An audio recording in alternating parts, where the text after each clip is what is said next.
रामकृष्ण हरी विठ्ठल कृष्ण. हिवाळ्यामध्ये हात पाय पांढरे होतात किंवा त्याच्यावरती सुरकुत्या पडतात. हे बा, आता माझे नाहीत, ध्यानात आलं का?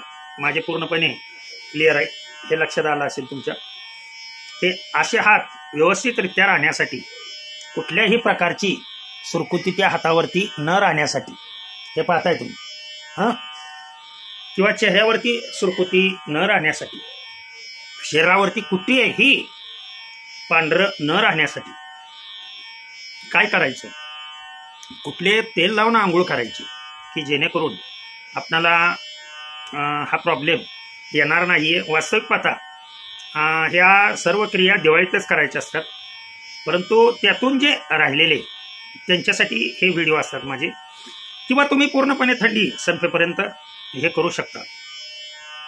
तर हे